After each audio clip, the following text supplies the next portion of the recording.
we can jump in. It's 7:08. But so last week, unfortunately, his starets, his guru, died, and winter came, and so he has started a new leg of his journey.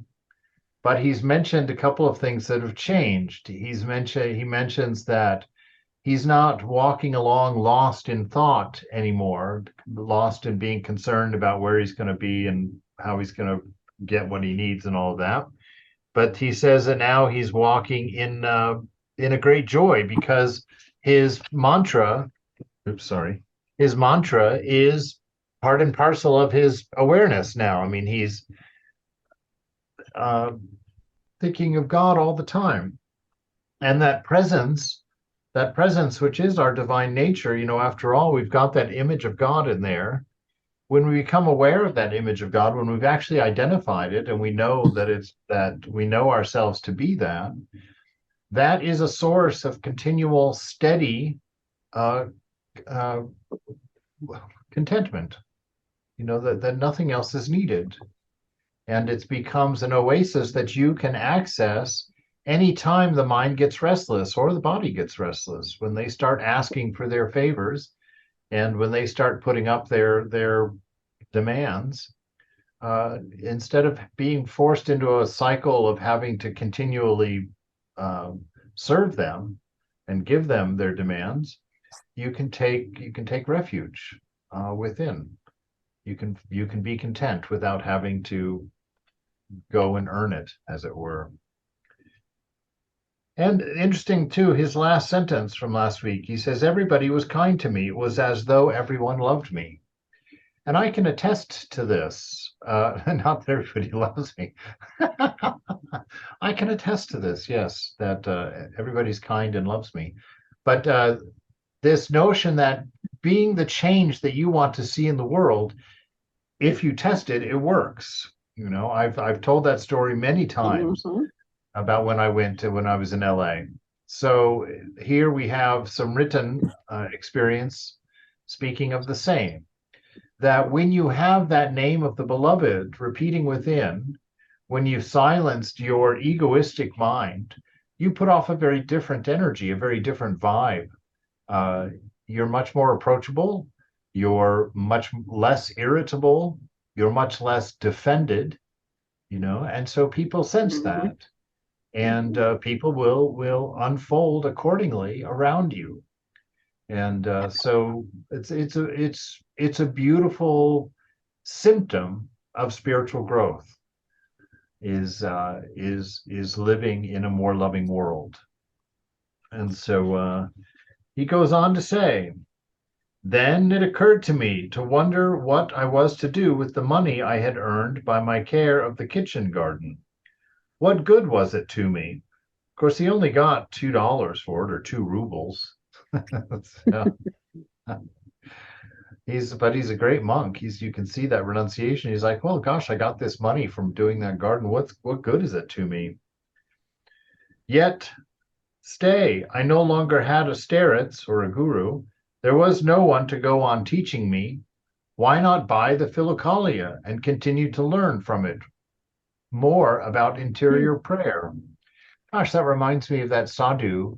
When I was in India in 1999, I was in Rishikesh walking through the woods, and I met a sadhu there, Swami Rudratmananda, who was an old man. I have a picture of him. You got to see this picture. It's wonderful. What page are I we talked on? about him Any quite a chance? bit, and now you'll get a visual. This is Top is Swami. 17. Page Dan's top 17. is 17. Page 17. Yeah, sorry. Right. That's all right. Sorry, Swami. There's So a this is- 17? This is Swami Oh, page Rudratmananda. Rudatmananda. Yes, he's not a member of the Ramakrishna order, but he's a wandering sadhu that lives in a tiny little hut that was probably 6 foot by 6 foot. And I met him. He was chanting, and me and my friend Philip were invited to his kutir, and we went and sat in his kutir every day for 10 days for like an hour while he chanted the Gita. And the reason that I mention that, is because here our monk wants to spend the money that he earned buying the Philokalia. And when we left this sadhu, Swami Rudrapananda, when we parted ways, we gave him a little, I guess pranami is the word. We gave him some money anyway. And he went immediately and bought the complete works of Swami Vivekananda. And Oh, cool. in his room, that was his one sole possession. Wow. Wow. We visited him the day before we left, and he had a new set of the complete works up on a little wooden shelf that he would tacked up on the wall in his room. And so he turned a little extra money he had. He went and bought the complete work so he could study some more. So this is a very cool window, I guess, into the life and mind of a sadhu. I crossed myself and set off with my prayer. I came to a large town where I was asked for the book in all the shops. In the end, I found it, but they asked me 3 rubles for it, and I had only 2. I bargained for a long time, but the shopkeeper would not budge an inch. Finally, he said, "Go to this church nearby and speak to the churchwarden. He has a book like that, but it's a very old copy. Perhaps he will let you have it for 2 rubles." I went, and sure enough, I found and bought for my 2 rubles a worn and old copy of the Philokalia. I was delighted with it. I mended my book as much as I could. I made a cover for it with a piece of cloth, and I put it in my breast pocket with my Bible. Wow. Mhm. He's got some pockets. Mhm. And that is how I go about now and ceaselessly repeat the prayer of Jesus, which is more precious and more sweet to me than anything else in the world. At times I do as much as 43 or 4 miles a day and do not feel that I am walking at all. I am aware only of the fact that I am saying my prayer. When the bitter cold pierces me, I begin to say my prayer more earnestly, and I quickly get warmed all over. When hunger begins to overcome me, I call more often on the name of Jesus, and I forget my wish for food. When I fall ill and get rheumatism in my back and legs, I fix my thoughts on the prayer and do not notice the pain. If anyone harms me, when I have only to think how sweet is the prayer of Jesus, and the injury and the anger alike pass away, and I forget it all. I have become a sort of half-conscious person. I have no cares and no interests. The fussy business of the world I would not give a glance to. The one thing I wish for is to be alone, and all by myself to pray without ceasing. And doing this, I am filled with joy. Remember, it's probably not an ironic, probably the way Mother works, that we were just talking about exactly this, that with this name, with this chapel that becomes available to you through the repetition of God's name or through the constant memory of the divine or the constant practice of the presence, that becomes your oasis. And you see from his list there, it's quite an oasis. It can overcome hunger, it can overcome cold, pain in the body, ill health. Now you have that unchanging center of your true self, where you can stand and mitigate the changing world without being affected by it, without being beaten by it or unsteadied by it.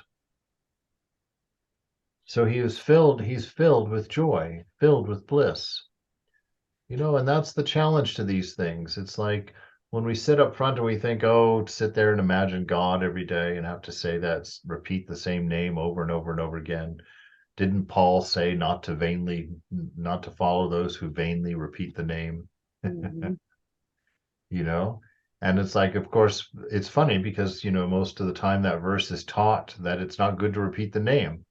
But a Vedantist would also tell you not to vainly repeat the name. We don't do it vainly. We do it fully with our heart and mind engaged at the feet of the beloved. That's not vainly. Vainly is when it's repeated without thought, without care. Like taking the Lord's name in vain, it's the same thing. So by repeating the name of the beloved, by being constantly in the presence of the divine, this inner joy grows. And so the recommendation is do it for a while. If you can't make the commitment for the rest of your life, say, you know what, for the next month, I'm going to do this X number of times every day, and I'm going to try this practice. And then at the end of the month, evaluate, because Vedanta is not about things that aren't helpful and true. It's not, it's not just believing things, that this, you will see God. If you practice these teachings and these practices with earnestness and sincerity, you will see God. And so we should have that joy and that attitude as we approach the divine through this grace of this tool, of this path to the beloved. So I am filled with joy. God knows what is happening to me. Of course, all this is sensuous, or as my departed starets said, an artificial state which follows naturally upon routine. But because of my unworthiness and stupidity, I dare not venture yet to go on further, and to learn to make my own spiritual prayer within the depths of my heart. I await God's time. Wow, there's so many good things tucked in here. Okay. One is this warning, we've known, or we've talked about in the past, that everything is only a thought, and there's nothing not included in that everything.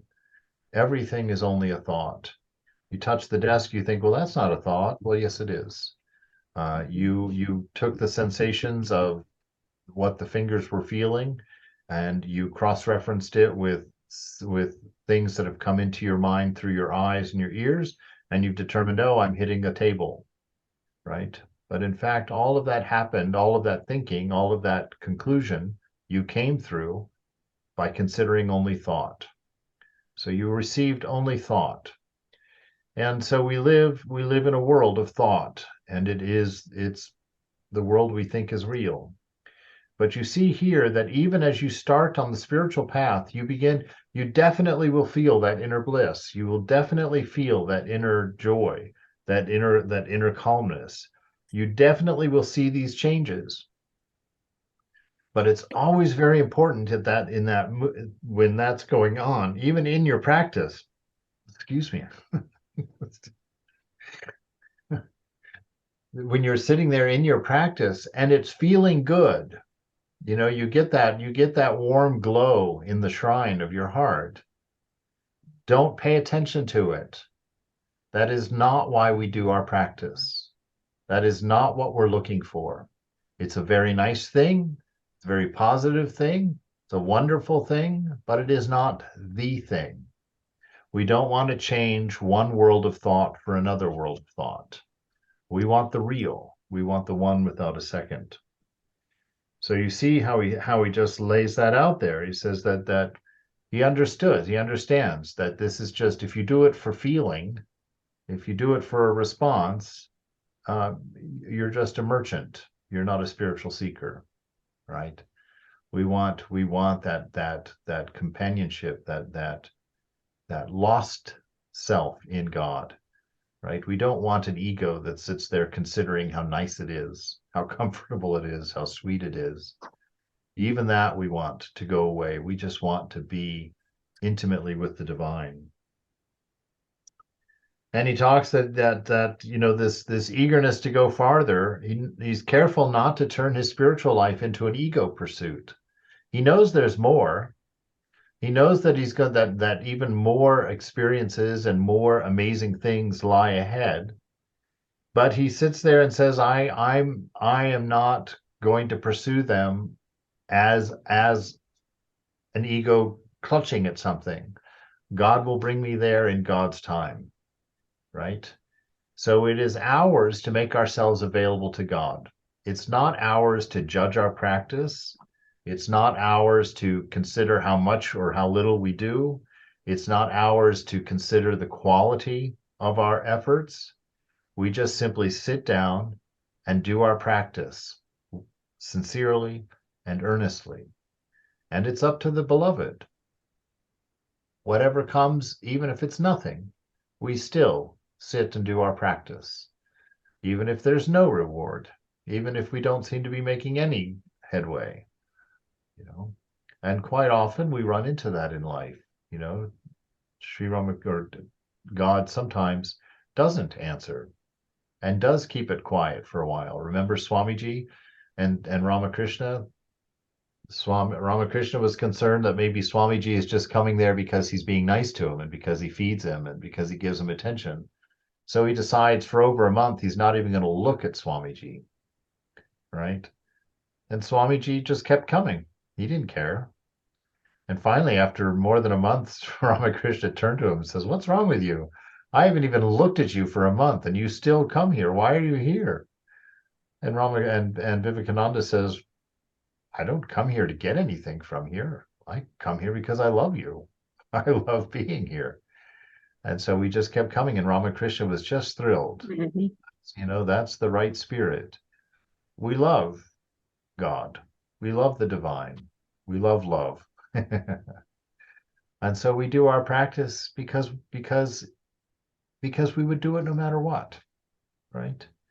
What better way to spend life than in the pursuit of an ideal like love, like wisdom, you know, done through being? What better life is there? Whether there's a God or no God, whether there's a heaven or nothing after life, what does that matter? We live for love anyway. That's why we do this, because love is the ideal. And if life is in fact meaningless and we just die at the end and nothing happens, what better thing to put into a world of meaninglessness than pure love? You know, what a lovely ideal, and how independent and free that allows us to be when we've touched that and understood that. I await God's time, and in the meanwhile I rest my hope on the prayers of my departed spirits. Thus, although I have not yet reached that ceaseless spiritual prayer which is self-acting in the heart, yet I thank God I do now understand the meaning of those words I heard in the epistle, "Pray without ceasing." So he's found his path, and he's very contented and happy to be there. And now he goes forward, and we're on chapter 2. I wandered about for a long time in different districts, having for my fellow traveler the prayer of Jesus, which heartened and consoled me in all my journeys, in all my meetings with other people, and in all the happenings of travel. All right, so when did it hearten and console him? All the time. That's the prose way of saying all the time. And that's our clue. There's no time exception. You know, in Sanskrit, there's no word for secular, as I understand it. And the reason for that is that there is nothing that is secular. There would never be a need to use the word secular, right? What we mean by secular, at least in the United States, is forgetfulness.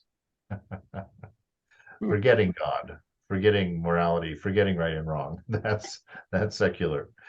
But in true reality, in the reality of life, everything is spiritual because you are spiritual.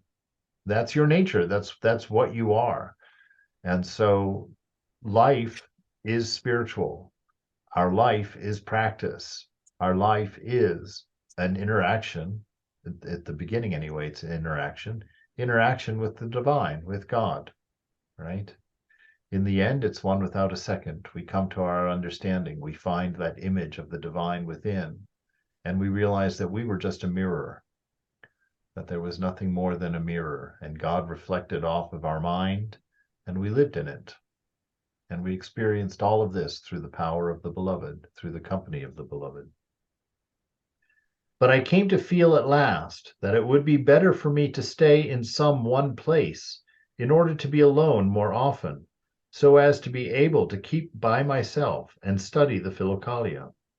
Although I read it whenever I found shelter for the night or rested during the day, yet I greatly wish to go more and more deeply into it, and with faith and heartfelt prayer to learn from it teaching about the truth for the salvation of my soul. However, in spite of all my wishes, I could nowhere find any work that I was able to do, for I had lost the use of my left arm when quite a child. Seeing that because of this I should not be able to get myself a fixed abode, I made up my mind to go into Siberia to the tomb of Saint Innocent of Irkutsk. My idea was that in the forests and steppes of Siberia I could travel in greater silence, and therefore in a way that was better for prayer and reading. And this journey I undertook, all the while saying my oral prayer without stopping. Why do you think he's so interested in being alone? And why do you think that in many scriptures you run into this ideal of being alone? Anybody want to give Well, you're maybe one with God and you're not distracted. You're in the Yes, arms of the beloved and you're yes, not distracted. I right. think, right? That's a big part of it, but also what do people see when they see each other? They see egos, right? We Mm-hmm. we we recognize each other's egos. We enjoy each other's personalities, which is ego. We enjoy each other's separateness and particularness and interesting ways. And so by hanging out with others, it's an unconscious reinforcement of wrong thinking, right? And if we hang around others all the time, we're always being treated like an ego, being called like an ego, being Yeah. resorted to as an ego. That it reinforces that thinking. It's the reason that monks, when they renounce the world, renounce their families and don't go home to family for 12 years. Mm. Because your relationship with your mother and father are deeply, deeply rooted in you. And every time you see them, the idea of you as a son, the idea of you as a family member, the idea of you as a particular, the idea of your obligations and your inspirations, all of these things are reinforced and strengthened within you. And so to do something like the undoing of the ego, that's the undoing of the whole world. That's the undoing of the whole world. And if you're going to be single-minded about it, if you're going to choose that as your only purpose in life, then withdrawing from society is one of the ways of doing that. After no great lapse of time, I had the feeling that the prayer had, so to speak, by its own action, passed from my lips to my heart. That's a beautiful time. Mm-hmm. The first time you hear your mantra without having started it yourself, very encouraging time.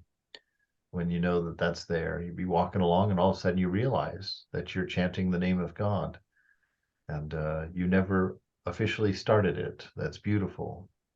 And when it moves to the heart, what that's meaning is that it's no longer a physical practice of speaking and whatnot, but now it's a matter of connection.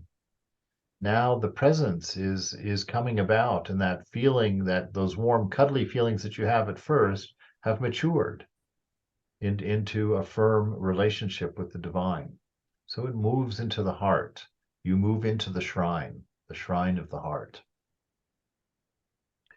That is to say, it seemed as though my heart, in its ordinary beating, began to say the words of the prayer within each beat.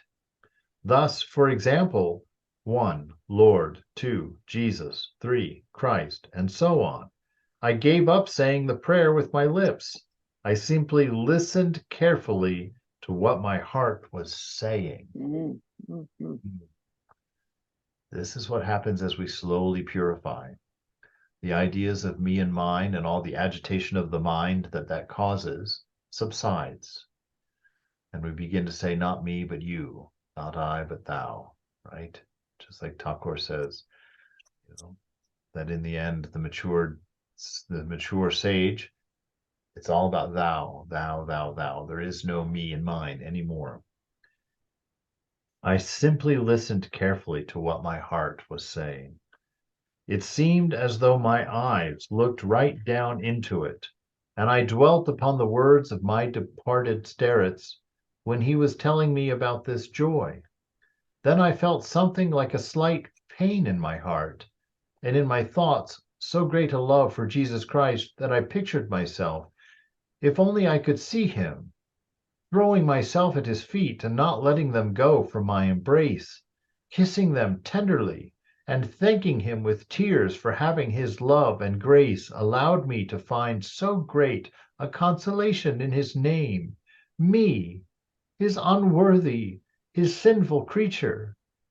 Further, there came into my heart a gracious warmth, which spread through my whole breast. This moved me still closer to the reading of the Philokalia in order to test my feelings and to make a thorough study of the business of secret prayer in the heart. For without such testing, I was afraid of falling a victim to the mere charm of it, or of taking natural effects for the effects of grace, and of giving away to pride at my quick learning of the prayer. You see that constant self-awareness, that constant, this is what it is to be the witness. You can see everything in yourself. And, initially that's quite hard because our ego is quite a mess. It's not a friendly thing. It's a very, very divisive thing. And it's very, very self-important. It's very, very guarded, very, very self-protected. And when we start becoming aware of these things in ourselves, it's quite hard to keep looking. That's because we identify with it. We identify with ego. And so we feel like, oh, the ugliness of the ego is our ugliness. The selfishness of the ego is our selfishness. And we identify with that ego and it hurts, right? And so quite often we'll shy away from it. Oh, I don't want to be judged. I don't like that feeling. But instead, we stick with it, we face it, we see it, and understand that it's not us. That by looking at it and understanding it, we can renounce it. We can let go of it. And we can identify with that image of the beloved that's within. That's what a teacher, a guru sees in you when they look at you. That's what God sees in you when he looks at you as such. God doesn't see you as your ego. He sees you as the ever pure, ever free self that you are. That's why his love is bottomless for you. That's why his love is absolute, because he knows that image that he placed there. He knows that that's the real you, and that's the you that he'll address. And in faith, remember how important faith is, that's the you that you walk into the shrine with. Not your personality you. That's why we don't go in there chit-chatting and eating popcorn and, kicking our shoes off and putting our legs up over the chair in front of us. That's as much as I'd love to do that.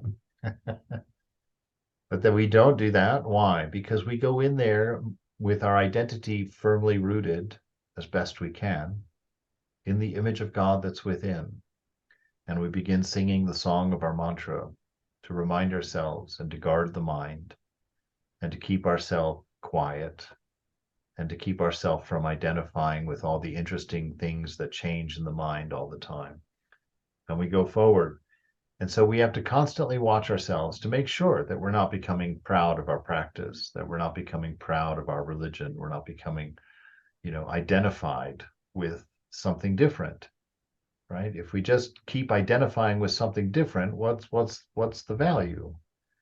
We have to let go of all identity because our identity is one with everything. We don't have any particular that we glum to or that we hold on to.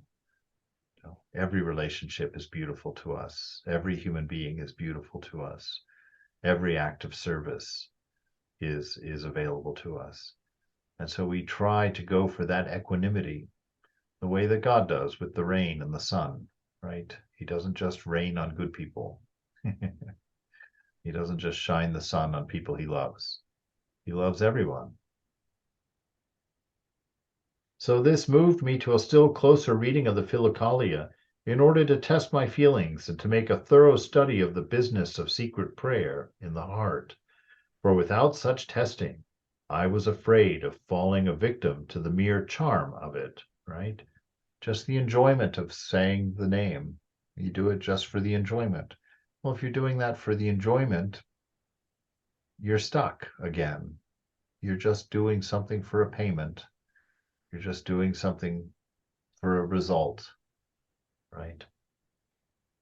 This is why, this is why we talk about this, the dark soul of the night, the dark night of the soul, is this notion, it's this understanding, because there are times when God leaves you feeling like he's not there. He doesn't give you the tickle. He doesn't give you the pat on the back.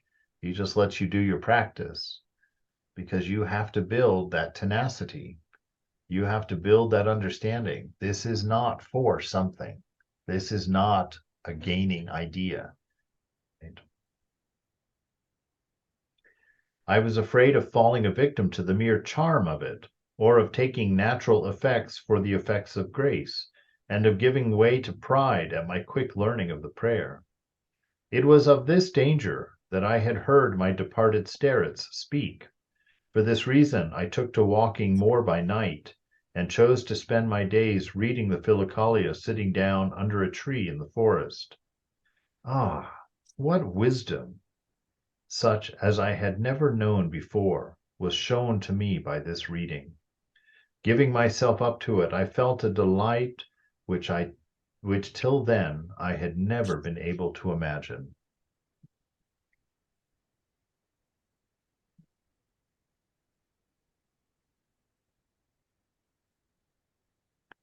That's something, a delight that you've never been able to imagine. That's quite a delight. It is true that many places were still beyond the grasp of my dull mind, but my prayer in the heart brought with it the clearing up of things I did not understand. Sometimes also, though very rarely, I saw my departed starets in a dream, and he threw light upon many things, and most of all, guided my ignorant soul more and more toward humility. Right? So this notion, Thakur said it was a great blessing to see your guru in a dream, or to see God in a dream, or to see any great soul, any sage in a dream. He says if God appears to you in a dream, if Jesus or Rama or Krishna or your guru, if they appear in a dream, it's not a dream, it's a visitation. Because these relationships, they transcend body and mind. They transcend the material world. So most beautiful. And here, how can you know that they're real? It's because that it guides the soul more and more toward humility, right? So this is something Swami Prabhupada told me many years ago. He said you can always tell whether a spiritual experience is a true spiritual experience or not by two things. One, you never forget it. It's always fresh in your mind. And two, you're changed. From that time forward, you're a different person than you were before that time.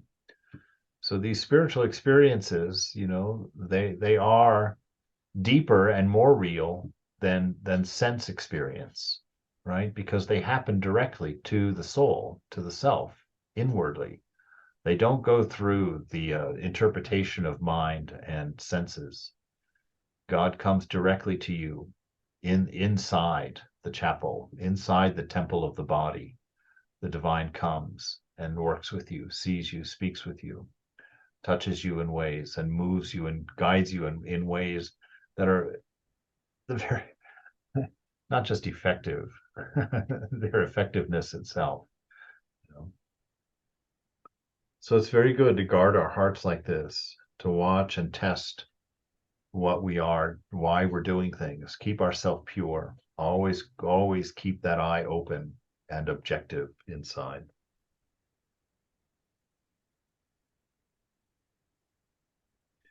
In this blissful state, I passed more than 2 months of the summer.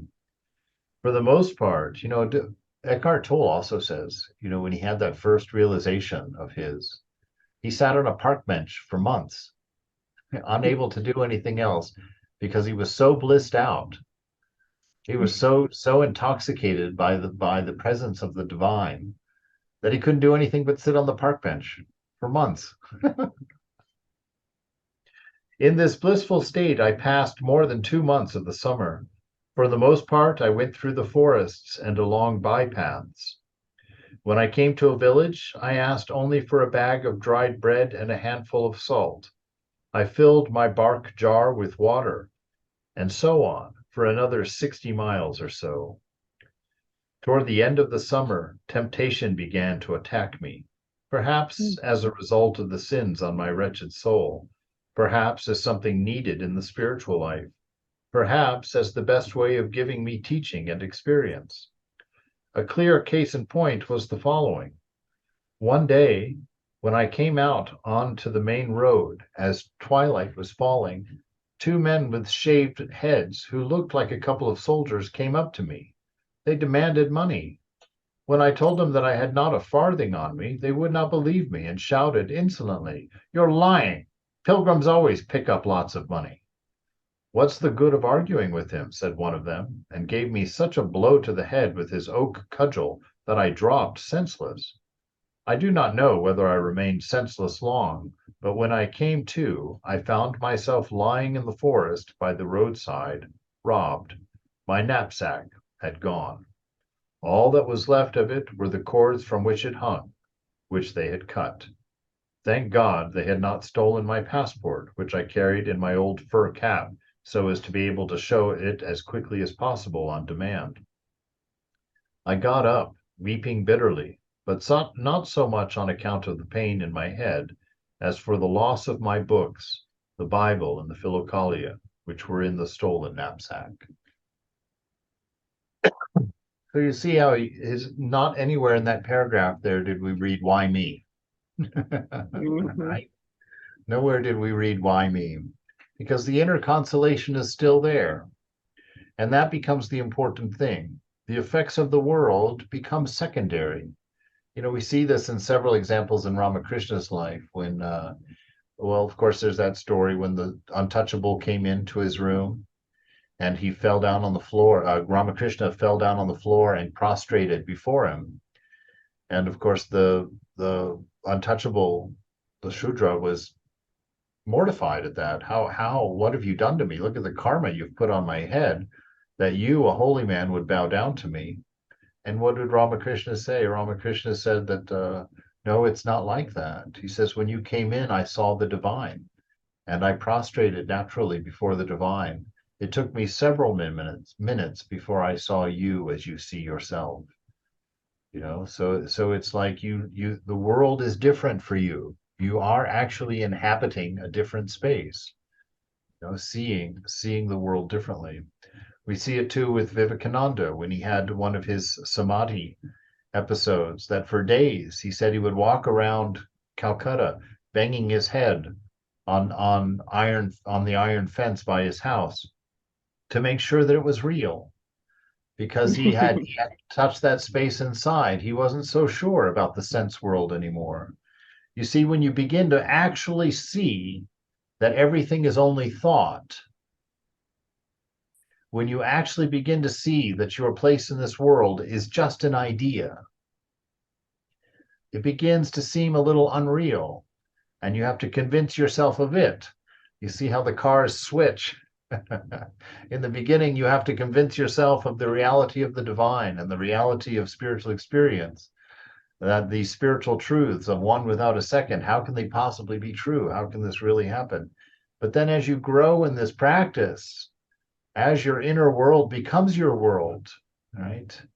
As the heart begins to sing the song even without your will, then and you begin to wonder. You're kind of in the middle. The world seems like it's not quite as real as it once was. Quite an amazing and astonishing place to be. It can be quite scary, actually, because of that. Remember one of the first meetings with Vivekananda and Ramakrishna, Ramakrishna challenged him to wrestle with him. And then Ramakrishna touches his chest. And Vivekananda said, I saw the walls of the temple fall away and begin to spin. And he cried out, what are you doing to me? I have my parents at home. You see, as this world becomes unreal, and we actually begin to see that it really is unreal, all of the feet that we've planted in this world, all of the security that we've planted in this world begins to shake, begins to come loose. And we're like, oh my God, what are you doing to me? What is real? What's up? What's down?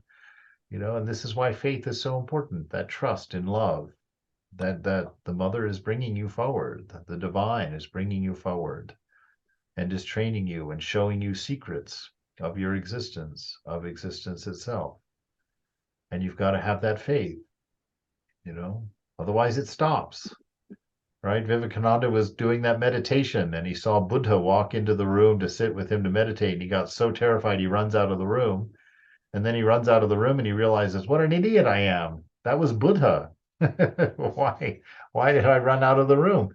And he goes back in, of course, no one was there. And he said he wouldn't come back. And so because of our fear, because of our lack of faith, we miss out on an opportunity like that.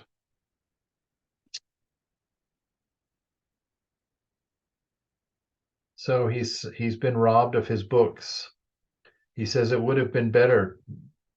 He says, day and night I did not cease to weep and lament. Where was it now, my Bible, which I had always carried with me, and which I had always read from my youth onward? Where was my Philokalia, from which I had gained so much teaching and consolation? Oh, unhappy me, to have lost the first and last treasures of my life before having had the fill of them. It would have been better to be killed outright than to live without these spiritual food, for I should never be able to replace the books now. For 2 days I just dragged myself along. I was so crushed by the weight of my misfortune, and on the third I quite reached the end of my strength, and dropping down in the shelter of a bush, I fell asleep, and then I had a dream. I was back in the monastery in the cell of my starets, deploring my loss. The old man was trying to comfort me. He said, let this be a lesson to you in detachment from earthly things, for you better advance toward heaven. This has been allowed to happen to you to save you from falling into the mere enjoyment of spiritual things. God would have the Christian absolutely renounce all his desires and all his delights and attachments, and to submit himself entirely to his divine will. He orders every event for the help and salvation of man, right? Romans 8:28, all things work together for good to those that love God and are called according to his purpose. It's having faith in that. So the spiritual man who gets his Bible robbed and his Philokalia robbed is still in possession of the divine seed, the divine principle within. That's his treasure, not his books, not the teachings, not the philosophies, not the poems and prayers and writings. Your treasure is the divine, the image of God, where no thief can steal, no water can rust, there is no decay. That's where your treasure is, right? And so the outside world is of little regard, except for a manifestation of the beloved for you. He wills that all men should be saved. Take courage then, and believe that God will, with his temptation, provide also a way of escape. And of course, he gives us here that verse in 1 Corinthians, that God will not test you beyond your ability to endure, that with every temptation, he gives you the means of overcoming. That's beautiful news. It's challenging news, though. That means because every time you fall, it's your fault. It's not because you couldn't win. It's not because you couldn't do it. It's because you actually chose at some point not to do it. And that's why it's important to be the witness and to constantly watch ourselves, because we are never victims. We are never victims. We are ever free, ever pure, ever blissful. We make our prayer and Mother answers it. And she always answers with yes. So you have to take that responsibility. We haven't seen God yet because we don't want to. We like our world. We like our ego. So this is the challenge to you and to me. Let go of these things. Find the treasure in your heart, because wherever your treasure is, there your heart is also, Jesus said, right? So make sure that you know your treasure. Make sure you know that it's that image of the divine within you. And don't go chasing after any other one. Soon you will be rejoicing much more than you are now distressed. At these words I awoke, feeling my strength come back to me and my soul full of light and peace. God's will be done, I said. That's the best prayer you can pray. God's will be done, right? That's really the only prayer that's safe to pray. God's will be done. And I crossed myself, got up and went on my way. The prayer again began to be active in my heart as before, and for 3 days I went along in peace. So this wonderful acceptance, again, it's that acceptance of the moment as perfect, whatever that moment contains, right? So it's that ideal again being presented to us. You accept the moment as real. Why? Because the moment is God. God is the I am. He is this present moment. And to accept everything about this present moment is to accept everything about the divine, about God. And this practice of accepting everything as perfect in the moment is how you will come to identify yourself with the Atman, with your soul, and not with a body and a mind. Because this moment will never be perfect for a body, and this moment will never be perfect for a mind. But this moment is always perfect for the self, for the soul. And so by learning to accept the moment as perfect, it's not a matter of compromising everything that we want so that everything looks perfect. It's coming to identify ourselves as a soul and understand that everything is indeed perfect, exactly as it is. All at once I came upon a body of convicts and their military escort. When I came up to them, I recognized the 2 men who had robbed me. They were in the outside file, and so I fell at their feet and earnestly begged them to tell me what they had done with my books. At first they paid no heed to me, but in the end one of them said, "If you will give us something, we will tell you where your books are. Give us a ruble." I swore to them that even if I had to beg a ruble from someone for the love of God, I would certainly give it to them. And by way of pledge, I offered them my passport. Oh my. Then they told me that my books were in the wagons which followed the prisoners, among all the other stolen things that they were found with. How can I get them? Ask the officer in charge of us. I hurried to the officer and told him the whole story. Can you really read the Bible? He asked me. Yes, I answered. Not only can I read everything, but what is more, I can write too.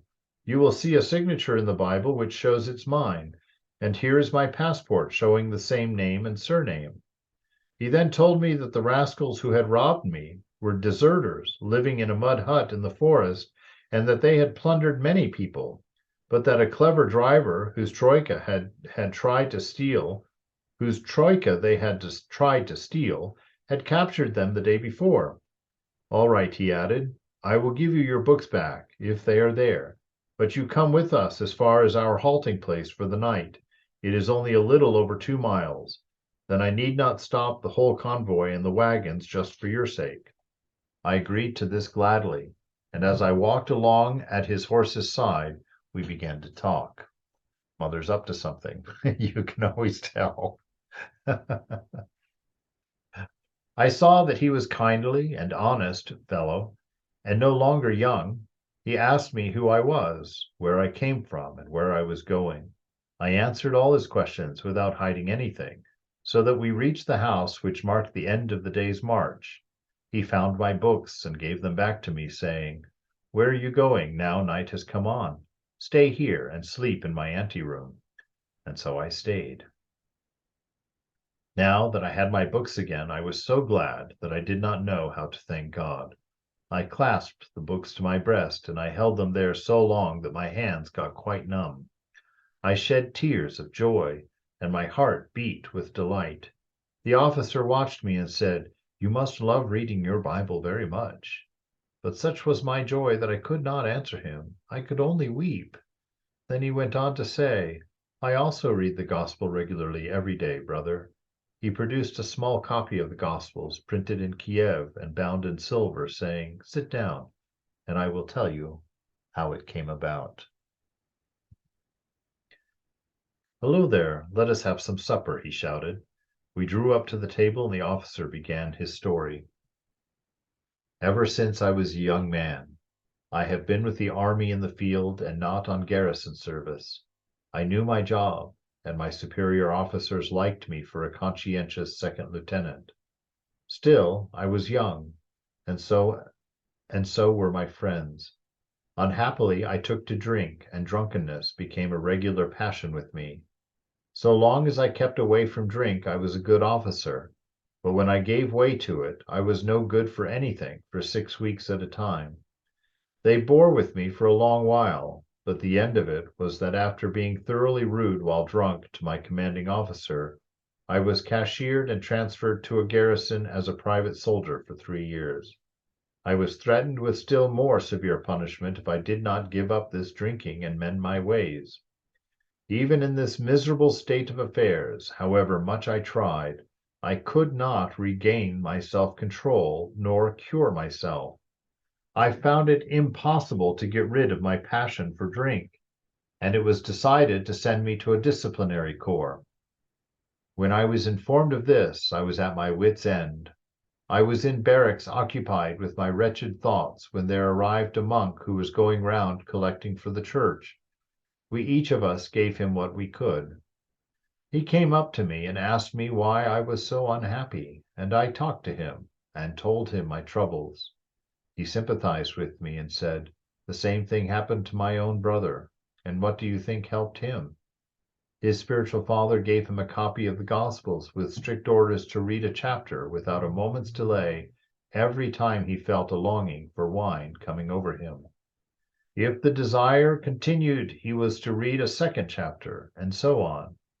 That is what my brother did, and at the end of the very short time his drunkenness came to an end.